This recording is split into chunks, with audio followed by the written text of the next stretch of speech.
ನಮಸ್ಕಾರ, ನೀವು ನೋಡ್ತಾ ಇರೋ ನಿಮ್ಮ ಕನ್ನಡ ನ್ಯೂಸ್. ನಾನು ಪ್ರಿಯಾ. ಅವೈಜ್ಞಾನಿಕ ಬೆಳೆ, ಅಸಮರ್ಪಕ ಪರಿಹಾರ ವಿತರಣೆ, ಖರೀದಿ ಕೇಂದ್ರಗಳ ಸ್ಥಾಪನೆಯಲ್ಲಿ ವಿಳಂಬ ಮತ್ತು ಖರೀದಿಗೆ ವಿಧಿಸಿರುವ ಮಿತಿ ಸೇರಿದಂತೆ ರಾಜ್ಯ ಸರ್ಕಾರದ ರೈತ ವಿರೋಧಿ ನೀತಿ ಖಂಡಿಸಿ ಬಿಜೆಪಿಯಿಂದ ಟ್ರ್ಯಾಕ್ಟರ್ಗಳ ಬೃಹತ್ ಪ್ರತಿಭಟನಾ ರ್ಯಾಲಿ ವಿಜಯಪುರದಲ್ಲಿ ನಡೆಯಿತು. ವಿಜಯಪುರ ನಗರದ ಹೊರವಲಯದ ಬೆಂಗಳೂರು ಹೆದ್ದಾರಿಯಲ್ಲಿ ಶಾಸಕ ಜನಾರ್ದನ್ ರೆಡ್ಡಿ ಹಾಗೂ ಬಿಜೆಪಿ ರೈತ ಮೋರ್ಚಾ ಅಧ್ಯಕ್ಷ ಎಸ್ ಪಾಟೀಲ್ ನಡಹಳ್ಳಿ ಟ್ರ್ಯಾಕ್ಟರ್ ರ್ಯಾಲಿಗೆ ಚಾಲನೆ ನೀಡಿದರು. ರ್ಯಾಲಿ ಆರಂಭದಲ್ಲೇ ಪೊಲೀಸ್ ಇಲಾಖೆ ಕೆಲವು ನಿರ್ಬಂಧ ವಿಧಿಸಲು ಮುಂದಾದಾಗ ಕಾರ್ಯಕರ್ತರು ಆಕ್ರೋಶ ಹೊರಹಾಕಿದರು. ನಂತರ ಕೆಲವು ಟ್ರ್ಯಾಕ್ಟರ್ಗಳಲ್ಲಿ ಕಾರ್ಯಕರ್ತರು ಪ್ರತಿಭಟನಾ ಮೆರವಣಿಗೆ ಆರಂಭಿಸಿದರು. ಈ ಮೆರವಣಿಗೆಯಲ್ಲಿ ಹಸಿರು ಶೆಲೆ ಧರಿಸಿ ಬಿಜೆಪಿ ಬಾವುಟ ಹಿಡಿದ ನೂರಾರು ಕಾರ್ಯಕರ್ತರು ರಾಜ್ಯ ಸರ್ಕಾರದ ವಿರುದ್ಧ ಘೋಷಣೆ ಕೂಗುತ್ತಾ ಟೋಲ್ ನಾಕಾದಿಂದ ಬಬಲೇಶ್ವರ ನಾಕಾ, ಛತ್ರಪತಿ ಶಿವಾಜಿ ವೃತ್ತ, ಮಹಾತ್ಮ ಗಾಂಧಿ ವೃತ್ತ, ಬಸವೇಶ್ವರ ವೃತ್ತದ ಮಾರ್ಗವಾಗಿ ಸುಮಾರು 9 ಕಿಲೋಮೀಟರ್ ಟ್ರ್ಯಾಕ್ಟರ್ ರ್ಯಾಲಿ ನಡೆಸಿ ಡಾಕ್ಟರ್ BR ಅಂಬೇಡ್ಕರ್ ವೃತ್ತದಲ್ಲಿ ಬಹಿರಂಗ ಸಮಾವೇಶ ಮಾಡಿ ರಾಜ್ಯ ಕಾಂಗ್ರೆಸ್ ಸರ್ಕಾರದ ರೈತರ ವಿಷಯದಲ್ಲಿ ತೋರಿದ ಬೇಜವಾಬ್ದಾರಿ ಹಾಗೂ ನಿಷ್ಕಾಳಜಿ ಕುರಿತು ಎಳೆಯಾಗಿ ಬಿಚ್ಚಿಟ್ಟಿದ್ದ ನಾಯಕರು ಮುಂಬರುವ ಅಧಿವೇಶನದಲ್ಲಿ ಬೆಳಗಾವಿ ಸುವರ್ಣಸೌಧಕ್ಕೆ ಮುತ್ತಿಗೆ ಹಾಕುವುದಾಗಿ ಎಚ್ಚರಿಸಿದ್ದಾರೆ. ರಾಜ್ಯ ಕಾಂಗ್ರೆಸ್ ಸರ್ಕಾರ ಸತ್ತಿದೆ ಎಂದು ಆರೋಪಿಸಿದರು. ಇದೇ ವೇಳೆ ಮೆಕ್ಕೆಜೋಳ, ಈರುಳ್ಳಿ, ತೊಗರಿ ಬೆಳೆ ಬೀದಿಗೆ ಚೆಲ್ಲಿ ಆಕ್ರೋಶ ಹೊರಹಾಕಿದರು.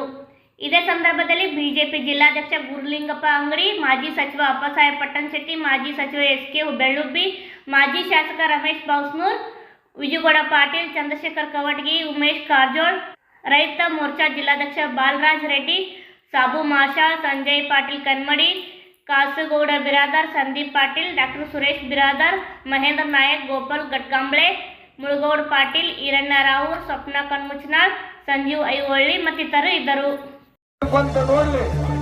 ಜಾಗ ಮಾಡಿಕೊಡ್ರಿ.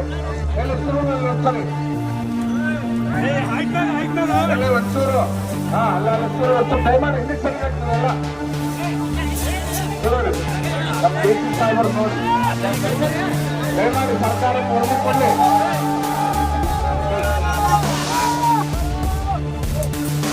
ದಯಮಾಡಿ ಕಾಂಗ್ರೆಸ್ ಸರ್ಕಾರಕ್ಕೆ ಕಾಂಗ್ರೆಸ್ ಮೆಕ್ಕೆಜೋಳಕ್ಕೆ ಖರೀದಿ ಕೇಂದ್ರ ತೆಗೆದ ಕಾಂಗ್ರೆಸ್ ಸರ್ಕಾರಕ್ಕೆ ತೊಗರಿ ಬೆಳೆಗೆ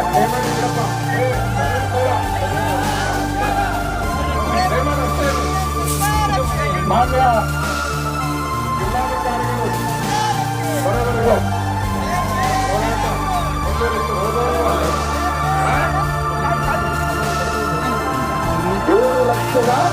7,50,000 ಹೆಕ್ಟೇರ್ ಪ್ರದೇಶ ಆಳಕ್ಕೆ ಎಲ್ಲರಿಗೂ ಕೂಡ ಕೇಂದ್ರ ಸರ್ಕಾರದ ನಾಯಕರುಗಳು, ನಮ್ಮ ಜಿಲ್ಲಾಧ್ಯಕ್ಷರುಗಳು ಮತ್ತು MP ಸೇರಿ 1 ಗಂಟೆ ಚರ್ಚೆ ಮಾಡಿದ್ವಿ. ಸಾಹೇಬರನ್ನ ಅವತ್ತು ಹೇಳಿದ್ವಿ, ತೊಗರಿ ಬೆಳೆ ಸಂಪೂರ್ಣ ನಷ್ಟ ಆಗಿದೆ. ನಮ್ದು ಫಸ್ಟ್ ಡಿಮ್ಯಾಂಡ್ ಇರೋದು ಸರ್, ನೀವು ಅಧಿಕಾರಿಗಳ ಕಳಿಸಿ. ಆಮೇಲೆ ಅವ್ರ ಜೊತೆಲಿ ರೈತ ಸಂಘದ ಪ್ರತಿನಿಧಿ ತಗೋರಿ, ನಾವು ಪಕ್ಷದವ್ರಂದ್ರೆ ಮಾಡಬೇಕಂತ ತಗೊಂಡು ದಯಮಾಡಿ ಸ್ವತಃ ಹಳ್ಳಿಯಾಗ ಹೋಗಿ 1 ಎಕರೆ ಹೊಲ ರಾಶಿಯನ್ನು ಮಾಡಿ ನೋಡಿಸಿದ್ರೆ 2 ಕ್ವಿಂಟಲ್ 3 ಕ್ವಿಂಟಲ್ಗಿಂತ ಜಾಸ್ತಿ ಬೆಳೆ ಬಂದಿದೆ. ಅದಕ್ಕೆ ನಾವು ವಿನಂತಿ ಮಾಡ್ತೀವಿ, ತೊಗರಿ ಬೆಳೆ ನಷ್ಟ ಆಗಿದೆ, ಅದಕ್ಕೆ ಸಂಪೂರ್ಣವಾದಂತ ಪರಿಹಾರ ಕೊಡೋದಕ್ಕೆ ಪುನಃ ವೈಜ್ಞಾನಿಕವಾದ ಸಮೀಕ್ಷೆ ಮಾಡಬೇಕು, ವಾಸ್ತವ ವರದಿಯನ್ನು ಸರ್ಕಾರ ಸಲ್ಲಿಸಬೇಕು. ಅದ್ರ ಜೊತೆಗೆ ಇಲ್ಲಿ ಕೆಲವು ಬೇಡಿಕೆಗಳನ್ನು ಬರೆದಿದೆ, ಸಮಯ ತಗೊಳ್ಳೋದಿಲ್ಲ.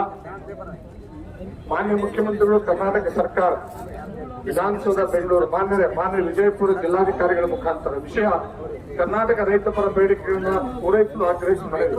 ಈ ಮೇಲಿನ ವಿಷಯದನ್ವಯ 2025 ಸಾಲಿನಲ್ಲಿ ಮುಂಗಾರು ಅತಿವೃಷ್ಟಿ ಮಳೆಯಿಂದ ನಷ್ಟಕ್ಕೊಳಗಾದ ರೈತರು ಬೆಳೆದ ಏಕದಳ, ದ್ವಿದಳ ಹಾಗೂ ತೋಟಗಾರಿಕೆ ಬೆಳೆಗಳಿಗೆ SDRF, NDRF ನಿಯಮಕ್ಕೆ ಅನುಸಾರವಾಗಿ ಹಾಗೂ ರಾಜ್ಯ ಸರ್ಕಾರದ ಹೆಚ್ಚುವರಿಯಾಗಿ ಕೂಡಲೇ ಪರಿಹಾರ ಬಿಡುಗಡೆಗೊಳಿಸಬೇಕೆಂದು ಎಲ್ಲ ರೈತರ ಆಗ್ರಹವಾಗಿದೆ.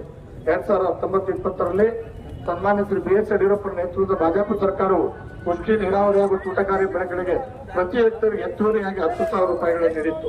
ಆದರೆ ಪ್ರಸ್ತುತ ಕಾಂಗ್ರೆಸ್ ಸರ್ಕಾರ ಘೋಷಣೆ ಮಾಡಿರುವುದು ಕೇವಲ 8,500 ರೂಪಾಯಿ ಮಾತ್ರ. ಸಂಪೂರ್ಣ ಮನೆ ಕಳೆದುಕೊಂಡವರಿಗೆ BSY ನೇತೃತ್ವದ ಸರ್ಕಾರ ನೀಡಿದ 5 ಲಕ್ಷ ರೂಪಾಯಿಗಳು. ಆದರೆ ತಾವು ಘೋಷಿಸಿರುವುದು ಕೇವಲ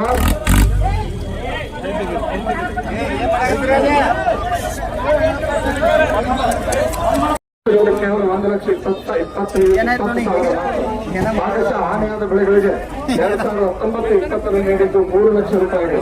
ಆದ್ರೆ ಈಗಿನ ನಮ್ಮ ಸರ್ಕಾರ ಗೊತ್ತಿದೆ ಕೇವಲ 50,000 ರೂಪಾಯಿ ಮಾತ್ರ. ಅಲ್ಪ ಸ್ವಲ್ಪ ಹಾನಿಯಾದ ಮನೆಗಳಿಗೆ ಆಗ 50,000 ನೀಡಿದ್ರೆ ಈಗ ನೀವು ಘೋಷಣೆ ಮಾಡಿದ್ದು ಕೇವಲ 6,300 ರೂಪಾಯಿ ಮಾತ್ರ. ಆದ್ದರಿಂದ ರಾಜ್ಯ ಸರ್ಕಾರದ ಕೂಡಲೇ ನ್ಯಾಯಯುತವಾದ ಹೆಚ್ಚುವರಿ ಮೊತ್ತವನ್ನು ಅದರಲ್ಲೂ ವಿಶೇಷವಾಗಿ ಪ್ರತಿ ಹೆಕ್ಟೇರ್ಗೆ 20,000 ರೂಪಾಯಿಗಳ ಹೆಚ್ಚುವರಿ ನೀಡಬೇಕು ಅಂತ ಹೇಳಿ ಆಗ್ರಹ ಮಾಡ್ತಾ ಇದ್ದೇವೆ. ಹೈನುಗಾರಿಕೆಯಿಂದಲೇ ಜೀವನ ನಡೆಸುತ್ತಿರುವ ಕರ್ನಾಟಕ ರಾಜ್ಯದ 24 ಲಕ್ಷ ಹಾಲು ಉತ್ಪಾದಕ ರೈತ ಕುಟುಂಬಗಳು ಪಶು ಆಹಾರ ಬೆಲೆ ಹೆಚ್ಚಳವಾಗಿದ್ದ ಸಂಕಟಕ್ಕೊಳಗಾಗಿದ್ದಾರೆ. ಕಾಂಗ್ರೆಸ್ ಸರ್ಕಾರವು 2023ರಲ್ಲಿ ತನ್ನ ಪ್ರಣಾಳಿಕೆಯಲ್ಲಿ ಘೋಷಿಸಿದಂತೆ ಪ್ರತಿ ಲೀಟರ್ ಪ್ರೋತ್ಸಾಹಧನವನ್ನು 5 ರೂಪಾಯಿಯಿಂದ 7 ರೂಪಾಯಿ ಹೆಚ್ಚಿಸಬೇಕು ಅಂತ ಹೇಳಿ ಮತ್ತು ಬಾಕಿ ಉಳಿದಿರ್ತಕ್ಕಂಥ 620 ಕೋಟಿ ರೂಪಾಯಿ ಹೆಚ್ಚುವರಿ ಕೊಡಬೇಕು ಅಂತ ಹೇಳಿ ನಾವು ಕೇಳ್ತಾ ಇದ್ದೇವೆ. ಕಲ್ಯಾಣ ಕರ್ನಾಟಕದ ತುಂಗಭದ್ರಾ ಅಣೆಕಟ್ಟಿನ 2 ಬೆಳೆಗೆ ನೀರು ಕೊಡಿ, ಇಲ್ಲ ಅಂದ್ರೆ ಪ್ರತಿ ಎಕರೆಗೆ 25,000 ಪರಿಹಾರ ಕೊಡಿ ಅಂತ ಕೇಳ್ತಾ ಇದ್ದೇವೆ. ಕಬ್ಬು ಬೆಳೆಗಾರರಿಗೆ ಕಾಂಗ್ರೆಸ್ ಸರ್ಕಾರ ನಿಗದಿಪಡಿಸಿರ್ತಕ್ಕಂಥ 3,300 ರೂಪಾಯಿಗಳು ಎಲ್ಲ ಜಿಲ್ಲೆಗಳ ರೈತರಿಗೂ ಅನ್ವಯಿಸುವಂತೆ ಕಡ್ಡಾಯವಾಗಿ ನೀಡುವಂತೆ ನಾವು ಆಗ್ರಹ ಮಾಡ್ತಾ ಇದ್ದೇವೆ. ಅದೇ ರೀತಿ ಕರ್ನಾಟಕ ರಾಜ್ಯದಲ್ಲಿ ಕಾವೇರಿ ಕೃಷ್ಣಾ ಜಲಾನಯ ಪ್ರದೇಶದಲ್ಲಿರುವ ನೀರಾವರಿ ಯೋಜನೆಯನ್ನು ಸಂಪೂರ್ಣ ಮಾಡಲಿಕ್ಕೆ ಏನು ಕಾಂಗ್ರೆಸ್ ಸರ್ಕಾರ ತನ್ನ ಪ್ರಣಾಳಿಕೆಯಲ್ಲಿ ಪ್ರತಿ ವರ್ಷ 30,000 ಕೋಟಿ ಕೊಡ್ತೀನಿ ಅಂತ ಹೇಳಿದ್ರು, ಅದನ್ನ ಕೂಡಲೇ ಮಾಡಬೇಕು ಅಂತಕ್ಕಂಥ ಮಾತನ್ನು ಹೇಳ್ತಾ ಇದ್ದೀವಿ.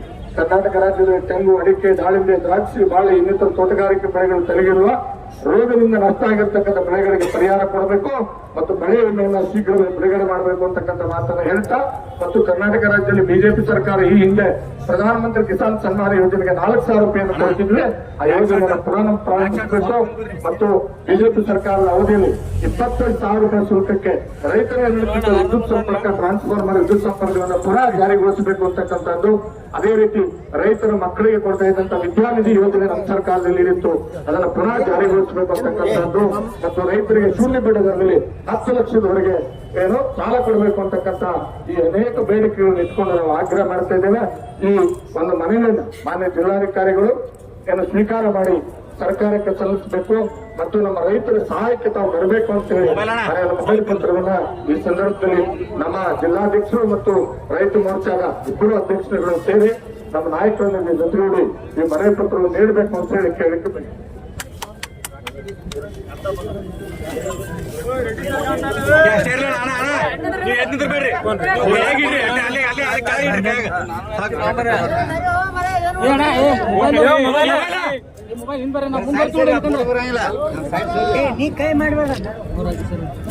ಮತ್ತಷ್ಟು ಸುದ್ದಿಗಾಗಿ ನೋಡ್ತಾ ಇರಿ ನಿಮ್ಮ ಕನ್ನಡ ನ್ಯೂಸ್. ಲೈಕ್ ಮಾಡಿ, ಸಬ್ಸ್ಕ್ರೈಬ್ ಮಾಡಿ, ಶೇರ್ ಮಾಡುವುದು ಮರೆಯಬೇಡಿ.